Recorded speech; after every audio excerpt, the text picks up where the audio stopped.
Terrorist convicted in the 1993 World Trade Center bombing is now suing the United States. He says his religious rights are being violated in prison because his meals aren't catered to his Islamic beliefs, and he's not been given a Muslim prayer leader.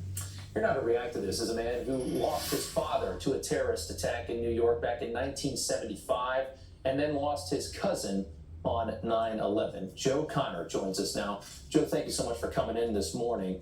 Thanks. I can imagine after what you've been through that stories like this drive you crazy. Yeah, this is a religious issue for him. We're not giving him his religious rights. What about the 6 people that were murdered that day and the unborn baby that were murdered that day? What about the 100,000 people that they planned to kill? They brought a bomb in that was 1,200 pounds of nitrates. They expected to knock one tower into the other and kill 100,000 people. That was their goal. Right. Now, the fact that they failed and only killed 6 people, look, my father was killed in a bombing that killed 4, and for the people who get killed, it's no less a tragedy than the ones than there were thousands. So this guy wanted to kill 100,000 or more Americans because of our religions, Jew, Christian, whatever. And now he expects us to cater to the food that he's eating. This enough. We're in a war. Let's fight it like a war. If he were watching right now, what would you say to him? I would say tough. You know, you've been treated as fairly as a human being can be treated for what you did. If the tides had turned and there was an American caught by Al Qaeda, he would have been beheaded or have been disemboweled.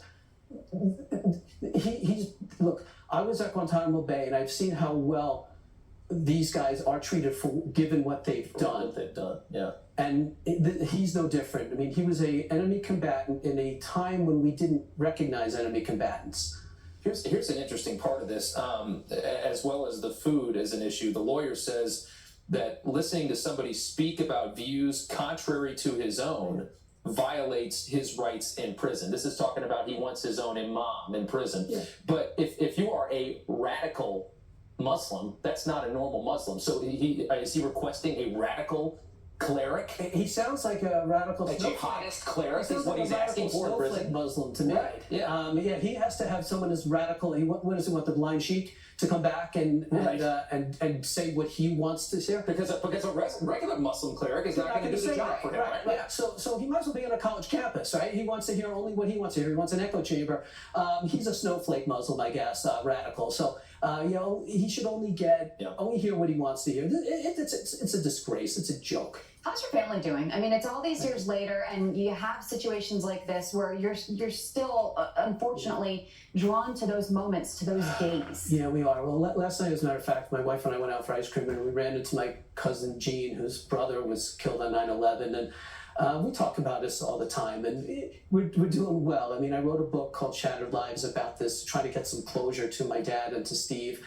And, I think as a family, we've done the best we can do. We don't dwell on things. We all have our own lives, and we've done well, but we never forget, and we try to have justice. And just let the viewers know, your father killed in a terror attack in 1975. It was a bombing by a group that was looking for Puerto Rican independence from the country. Right.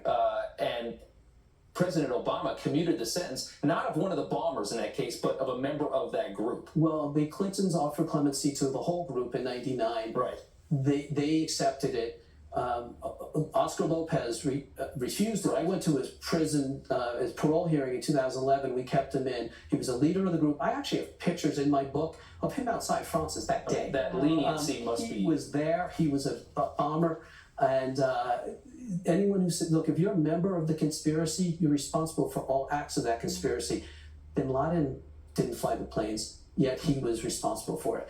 So, look, we have to fight this as a war. We're against terrorists. I wouldn't say terrorism, that's a tactic, but we gotta fight it against these terrorists, and those don't unturned, whether you're an Islamic or a Puerto Rican terrorist, it's the same thing. Too soft, you think? Yeah. Okay. All right. Thank you so very much. Anytime, guys.